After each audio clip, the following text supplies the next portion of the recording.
صحابہ کرام علیہم رضوان حضور اکرم صلی اللہ تعالیٰ علیہ وآلہ وسلم کی اداؤں کو کس طرح یاد رکھا کرتے تھے اور پھر بعد میں اس کا تذکرہ کس طرح کیا کرتے تھے، یہ احادیث طیبہ کی مختلف کتابوں کے اندر موجود ہے۔ جگہ جگہ حدیثوں کو پڑھنے والے جانتے ہیں کہ صحابہ کرام علیہم رضوان جب حضور علیہ السلام کا ذکر کرتے اور کوئی خاص بات بیان کرنا چاہتے تو کہتے کہ انی انظرو، گویا کہ میں ابھی بھی حضور علیہ السلام کو دیکھ رہا ہوں۔ جیسا کہ حضرت سیدہ عائشہ رضی اللہ تعالی عنہا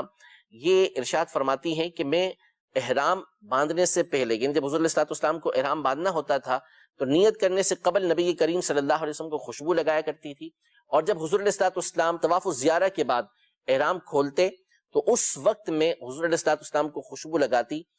گویا کہ میں ابھی بھی خوشبو کی چمک نبی کریم صلی اللہ علیہ وسلم کی مبارک مانگ کے اندر دیکھ رہی ہوں، یعنی بالوں کی جو مانگ نکلی ہوتی ہے اس میں وہ خوشبو لگایا کرتی تھی اور حضور علیہ السلام کی مانگ کے اندر اس کی چمک محسوس ہوتی تھی۔ ارشاد فرماتی ہیں کہ گویا کہ میں ابھی بھی نبی کریم صلی اللہ تعالیٰ علیہ وآلہ وسلم کی مانگ مبارک کے اندر اس چمک کو دیکھ رہی ہوں۔ تو وہ ادا یاد کر کے، وہ موقع یاد کر کے یہ لذت حاصل کیا کرتے تھے، ان کو سرور آتا تھا، ان کو خوشی محسوس ہوتی تھی کہ اس موقع کو یاد کریں۔ حضرت سیدنا انس بن مالک رضی اللہ تعالیٰ عنہ نے نبی کریم صلی اللہ تعالیٰ علیہ وسلم کی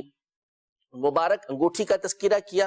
اور فرمایا کہ اس میں لکھا ہوا تھا محمد رسول اللہ۔ پھر اس کے بارے میں فرمایا گویا کہ میں اب بھی نبی کریم صلی اللہ علیہ وسلم کی مبارک انگلی کے اندر اس انگوٹھی کو دیکھ رہا ہوں۔ تو اس وقت کا تذکرہ یہ کیا کرتے تھے